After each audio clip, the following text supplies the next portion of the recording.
harusnya bukan hanya sekedar amnesti.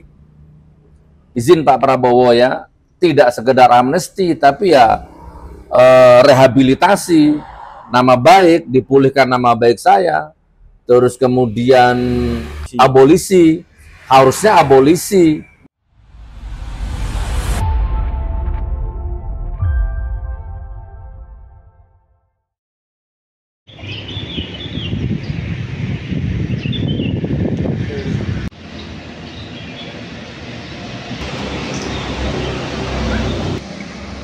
Oke.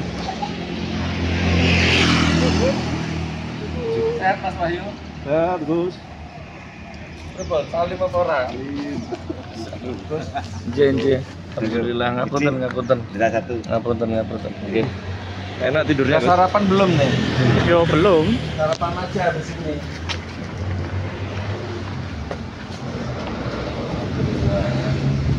Assalamualaikum. Sunul putih.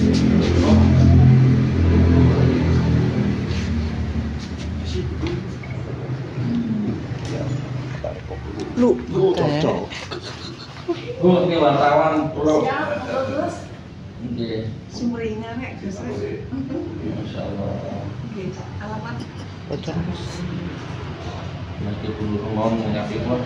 Oh, siap, Gus. Moga.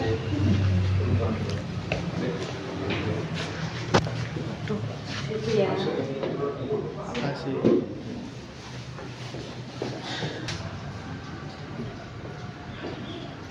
Ya, alhamdulillah.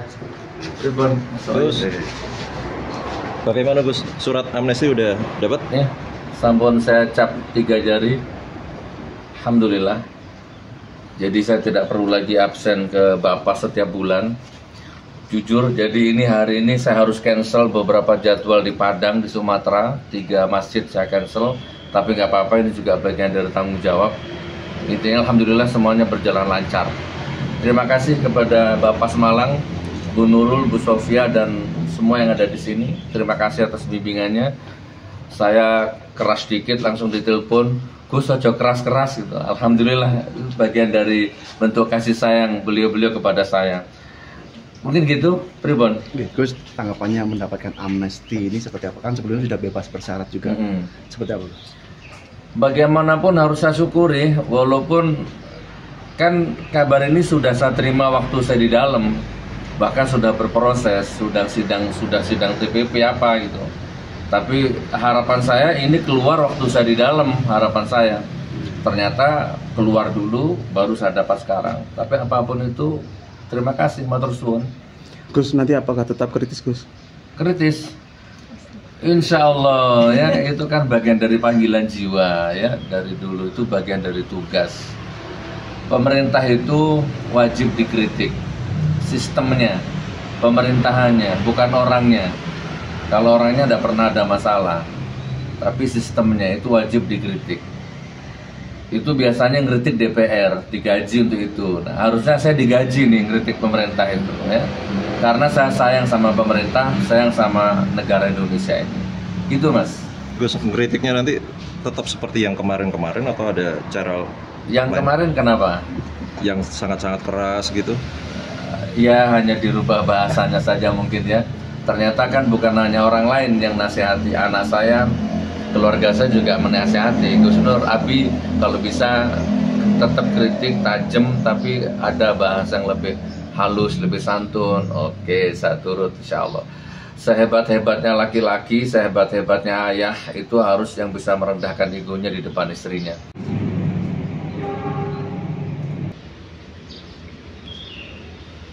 Sugi Nur Harja atau lebih akrab dipanggil nama Gus Nur mendatangi Bapas kelas 1 Malang pada Rabu 6 Agustus 2025. Kedatangannya tersebut untuk menandatangani berkas amnesti dan surat penghentian pembimbingan.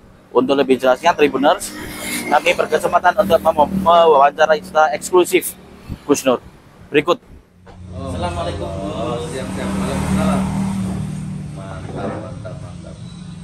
Alhamdulillah. Assalamualaikum, Gus. Nggih, waalaikumsalam warahmatullahi wabarakatuh. Gus, ini kan apa namanya tadi kan datang ke Balai Pemasyarakatan atau Bapas kelas 1 Malang pada pagi tadi. Nggih. Gus, Itu terkait apa Gus? Itunya tadi kedatangannya ke Bapak Malang Gus. Ya, saya tadi tanda tangan dokumen bebas murni atau amnesti cap 3 jari. Karena 25 April saya bebas bersyarat. Nah, tadi itu penandatangan amnesti bebas murni. Gitu, Mas. Siap. Insya Allah. Nah, Gus, dapat informasi mendapat amnesti itu informasinya mulai kapan Gus? Amnesti itu sebenarnya saya dapat waktu saya masih di dalam. Saya bebas kurang 3 bulan, dapat bocoran Gus Nur amnestinya insya Allah dapat amnesti. Itu ketika saya masih di dalam. Saya tunggu 1 bulan nggak datang, 2 bulan nggak datang, 3 bulan nggak datang, akhirnya saya bebas bersyarat. Nah tadi ya 3 hari yang lalu baru dapat kabar. Waktu saya lagi safar dakwah di Padang, Gus Nur segera pulang ke Malang, tanda tangan dokumen. Wah, saya lagi di Padang ini, ya nyuwun tolong dikondisikan. Jadi akhirnya saya cancel beberapa jadwal di Padang. Saya memilih pulang ke Malang 1 hari ini. Insya Allah sore ini balik lagi ke Padang. Begitu Mas. Wah, Masya Allah, minum es teh nih. Siap. Geng Mas, Iya. begitu. Baik Gus, perasaannya gimana Gus ketika mendengar kabar mendapat amnesti itu Gus dari Presiden Prabowo Gus? Begini, tidak mengurangi rasa hormat saya kepada Pak Prabowo ya. Ini eksklusif ya saya sampaikan, tidak mengurangi rasa hormat kepada Pak Prabowo dan tidak mengurangi rasa terima kasih kepada pemerintah Pak Prabowo atas amnesti ini. Terima kasih dan tidak mengurangi rasa hormat. Pun demikian, saya ini sudah menjalani 2/3. Jadi sebenarnya apalagi amnesti ini saya dapat setelah saya bebas. Jadi ya agak ibarat sayur sayur kurang garam gitulah ibaratnya ya. Ya dibilang ngefek ya ngefek, dibilang enggak ya enggak gitu. Biasa saja, tapi tidak mengurangi rasa hormat dan terima kasih saya. Tapi harusnya kalau saya boleh pendapat pribadi nih, harusnya bukan hanya sekedar amnesti. Izin Pak Prabowo ya, tidak sekedar amnesti, tapi ya rehabilitasi, nama baik, dipulihkan nama baik saya. Terus kemudian apa kemarin yang dikasihkan Pak Tom Lembong kemarin? Abolisi. Harusnya abolisi, rehabilitasi, karena sampai detik ini tidak terbukti, fakta persidangan tidak terbukti. Yang saya alami itu 1000% kriminalisasi hukum. Jadi saya ulang ya Mas, ini jujur ya, bagaimana perasaan saya terhadap amnesti ini, tanpa mengurangi rasa hormat saya kepada Pak Prabowo dan tanpa mengurangi rasa terima kasih saya kepada Pak Prabowo, tapi kan saya boleh berpendapat ini harusnya bukan hanya amnesti, tapi rehabilitasi ya, terus yang abolisi ya, abolisi, rehabilitasi, bukan hanya sekedar amnesti, karena saya merasakan bahwa ini full 100% kriminalisasi hukum. Di rezim 10 tahun yang lalu, rezimnya Pak Jokowi, bayangkan, dilaporkan sekarang saya, Gus Nur dilaporkan sekarang, seminggu diproses jadi tersangka. Dilaporkan sekarang, besok ditangkap jadi tersangka. Coba, itu kriminalisasi hukum. Jadi harusnya, sekali lagi nih, saya tekan ya, tidak mengurangi rasa terima kasih kepada Pak Prabowo dan tidak mengurangi rasa hormat saya. Bukan berarti saya tidak bersyukur dapat amnesti kok nggak bersyukur. Tidak, ini bukan soal syukur. Ini soal penegakan hukum. Harusnya abolisi dan rehabilitasi, bersihkan nama baik saya.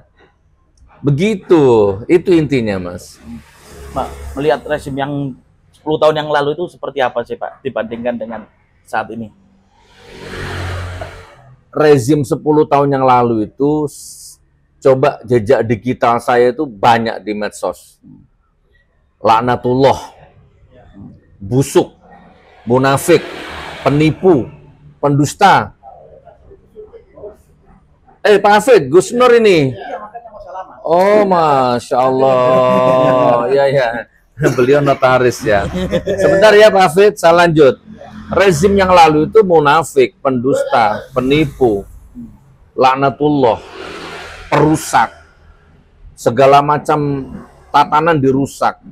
Etika hukum, etika kebudayaan, etika peradaban, agama, hubungan antar umat, antar rakyat, antar ulama, dirusak di rezim itu.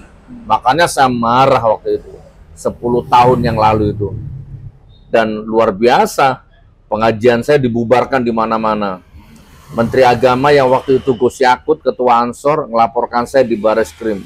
Sekarang dilaporkan, seminggu saya dijemput di rumah tengah malam. Di penjara 10 bulan. Nah, terutama sekarang ini Mas, ijazah palsu ini. Yang laporkan saya nggak ada legal standing. Saya tuh nggak pernah menyerang persona. Nggak boleh. Menyerang personal tuh nggak boleh. Menyerang Jokowi nggak boleh. Saya nggak ada hubungan sama Pak Jokowi. Yang saya kritik rezim kekuasaan. Itu boleh. Ternyata saya malah dijadikan musuh negara, seolah-olah begitu. Dilaporkan oleh orang yang nggak ada hubungannya sama rezim, nggak pernah ketemu sama Pak Jokowi, nggak ada legal standing dari Pak Jokowi, nggak ada surat kuasa, dilaporkan, diproses. Nah, saya ini korban, di penjara 4 tahun tanpa ijazah asli. 6 bulan kurang lebih sidang di Surakarta, tanpa ijazah asli datang ke ruang sidang. Hanya legal fotokopi ijazah yang dilegalisir kata jaksa, hanya berdasarkan ijazah fotokopi, tapi bisa diketuk palu 4 tahun. Tuntutannya 10 tahun maksimal, divonis 6 tahun. Banding, alhamdulillah dikurangi 2 tahun jadi 4 tahun. Jadi intinya harusnya tidak amnesti, harusnya abolisi plus rehabilitasi, pemulihan nama baik. Itu tanpa mengurangi rasa hormat saya kepada Pak Prabowo ya. Gitu Mas. Gus, terkait amnesti tersebut, perasaan tanggapan dari keluarga sendiri itu seperti apa Gus? Ketika Gus keluar terus lalu mendapat amnesti tersebut Gus. Ya itu loh Mas, gini loh, saya ibaratnya gini loh. Kita ini di penjara umpama nih ya, bukan umpama, memang ya di penjara 4 tahun. Terus sudah menjalani 3 tahun lebih.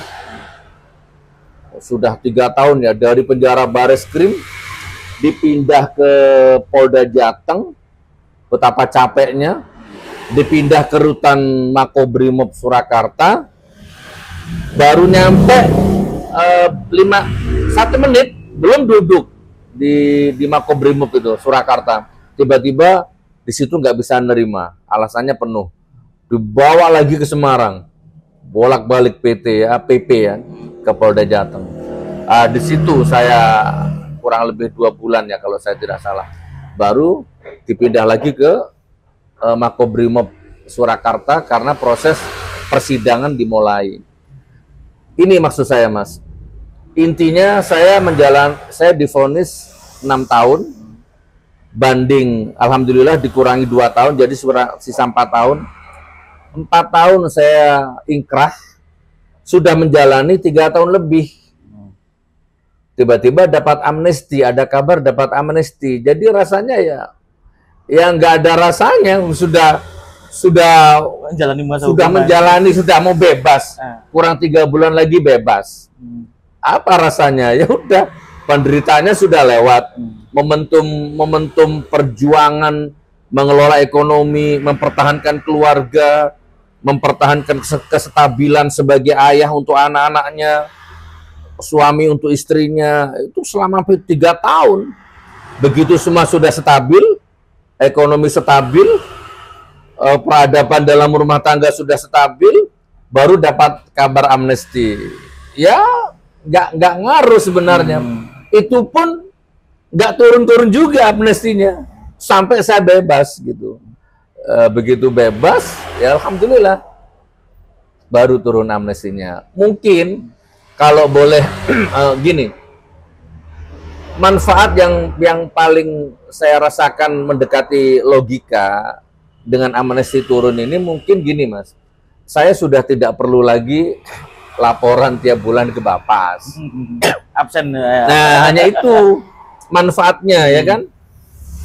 Karena kemarin kalau saya dakwah di Padang, di Sumatera, di Medan, ini saya mau ke Batam, itu saya harus mengatur jadwal bagaimana supaya nggak sampai selip yang laporan ke Bapas itu.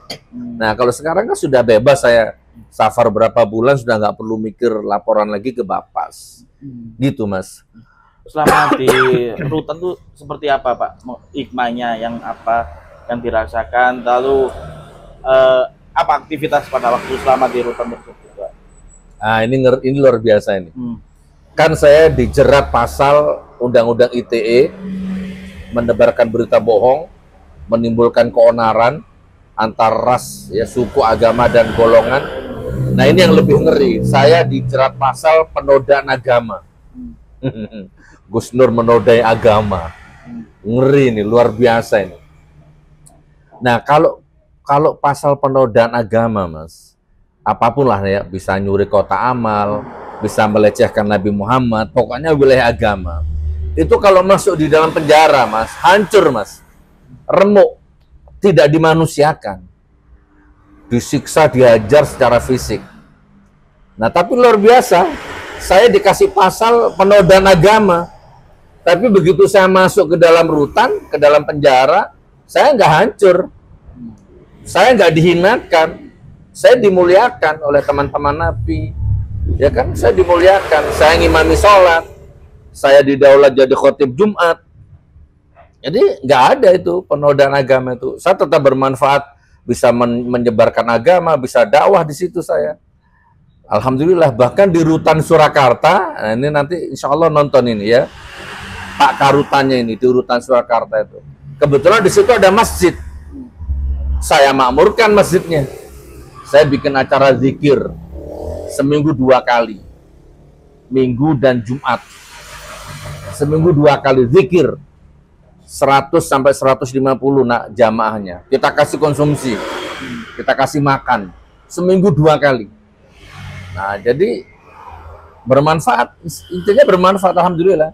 Jadi ada napi itu di luar sampah masyarakat, ditangkap, dijebloskan ke dalam penjara. Nah, lalu di dalam penjara dia tobat, menjadi orang terhormat, keluar menjadi orang terhormat, bisa diterima masyarakat.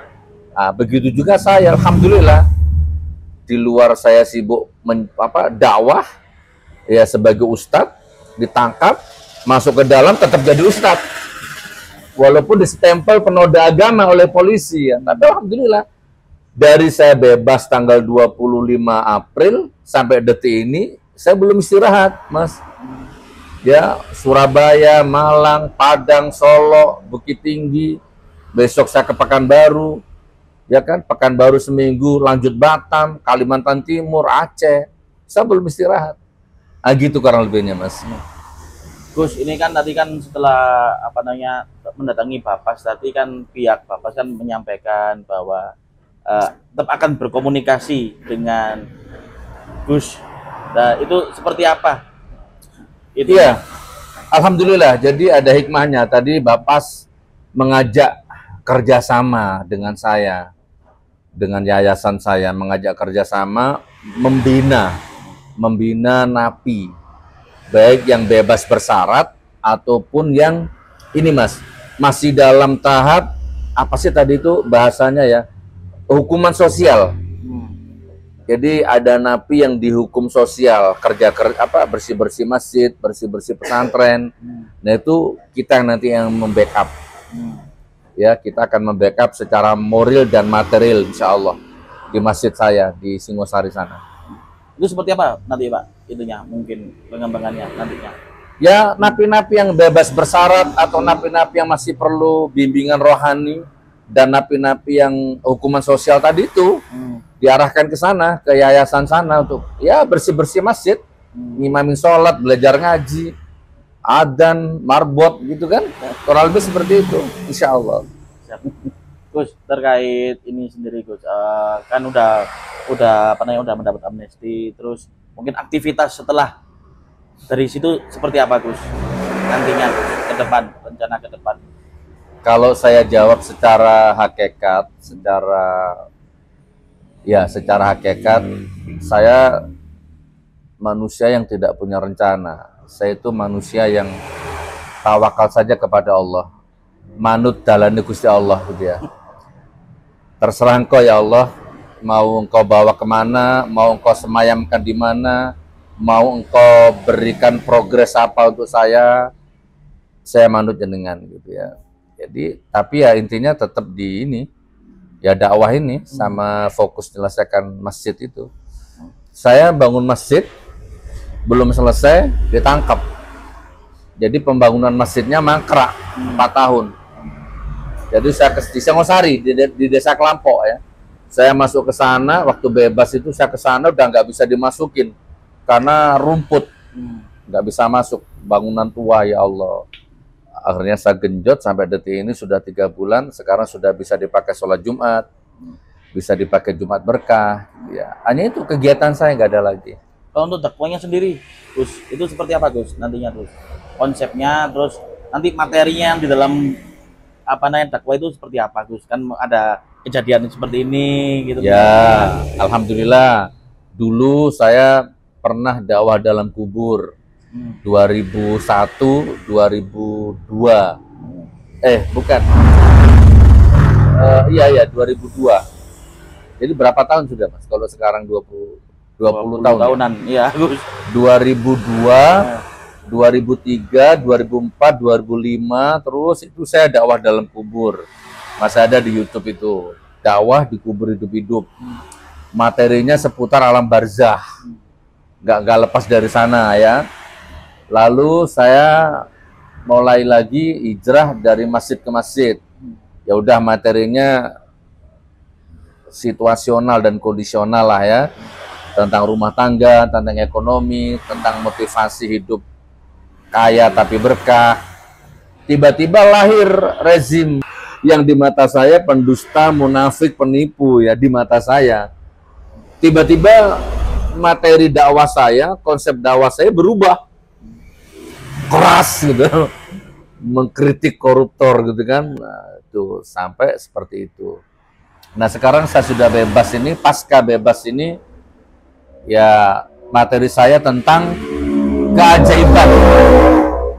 keajaiban Allah di dalam penjara. Jadi itu materi saya lebih banyak ke sana, karena di dalam penjara juga saya kuliah di sana, mondok di sana.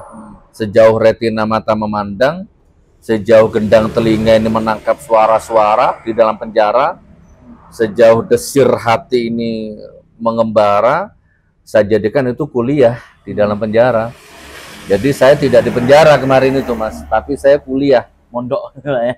Kuliah di Universitas Kehidupan, yaitu Universitas Rutan, dan mondok di Pondok Pesantren Kehidupan, yaitu di Rutan gitu. Gitu Mas. Insyaallah. Gus, ini kan terkenal dengan kritikannya Gus. Itu yang apakah tetap akan melakukan hal seperti itu Gus? Ke depannya nanti mengkritik pemerintah atau seperti apa gitu Gus? Kritik itu ibadah Mas. Mengkritik pemerintah itu ibadah ya, wajib bahkan. Makanya diadakan DPR kan fungsinya untuk mengkritik pemerintah. DPR itu dibuat dan digaji untuk menyalurkan aspirasi rakyat dan untuk mengontrol jalannya pemerintahan. Itu dibuatnya DPR. Nah, jadi saya ini sebenarnya mewakili DPR, kan? Harusnya saya ini digaji nih. Loh, saya ngeritik rezim itu nggak ada gaji, Mas. Ya malah rugi, di penjara, ya kan? Nggak ada untungnya saya, nggak ada backing. Nah, jadi saya akan terus mengkritik. Karena saya ini sampai kiamat, saya oposisi, ya mengkritik dan mengkritik sistem, bukan mengkritik orang. Kalau pejabat zina saya nggak mau tahu, terserah urusan dia. Walaupun saya tahu ini pejabat ini zina ini, karena teman wanitanya itu curhat sama saya. Loh, masa iya? Iya, tapi saya nggak mau tahu, terserah. Kan? Tapi kalau sudah korupsi, nipu rakyat, ya kan? Nah itu saya nggak mau diem saya. Saya kritik apapun resikonya, lewat buku, lewat ceramah, lewat macam-macam. Jadi jawaban saya tetap, karena itu fitrah, itu panggilan jiwa. Dan saya minta doa ini dari teman-teman Tribun ya, doakan saya, karena rata-rata teman-teman saya itu dulunya ngomongnya begitu, saya sampai mati akan jadi oposisi, saya sampai mati akan kritik pemerintah, siapapun presidennya saya akan oposisi, saya ngeritik pemerintah, dan saya nggak mau gabung dalam sistem pemerintahan. Tapi ternyata sekarang jadi komisaris, jadi masuk ke dalam sistem. Wah, itu saya nggak mau. Doakan saya ya, karena orang itu dipegang ngomongannya. Saya nggak takut membohongi orang. Yang saya takut itu video-video saya itu ditonton anak saya, ditonton istri saya. Jadi kalau saya nggak pegang omongan, nggak komitmen dengan omongan saya akan memberikan contoh kepada anak istri saya bahwa saya ini pembohong, pendusta. Itu saya nggak mau. Saya bisa bohongi orang, tapi saya nggak bisa bohongi diri sendiri dan nggak bisa bohongi keluarga. Saya tetap akan ngeritik, Mas, siapapun pemerintahnya. Dan jangan dianggap penjara membuat saya, jangan berpikir penjara membuat saya terus lemah. Tidak. Bismillah. Gus, kan terkenal dengan bahasa kalimat-kalimatnya yang kasar dan sarkastis, bukan kritikan. Mungkin kedepannya nih, apakah nanti ada perubahan apa aja, Gus? Iya, dulu saya sebenarnya menurut saya itu bukan kasar. Misalkan di Jawa Timur ya, di Surabaya dan sekitarnya, kan udah biasa di Malang, kan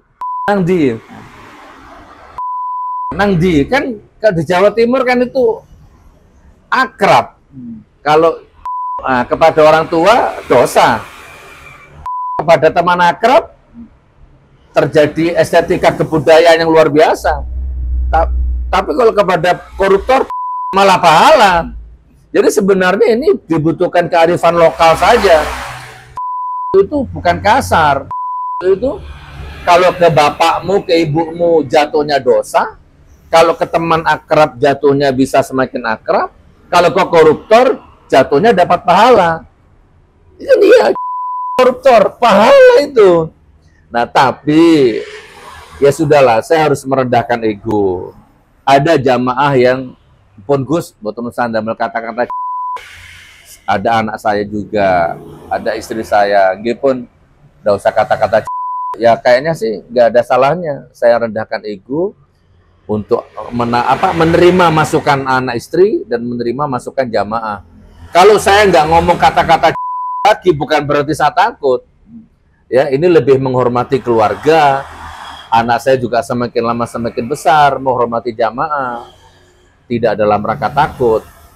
Gitu, insya Allah gitu, Mas. Masih saya. Masih. Ya.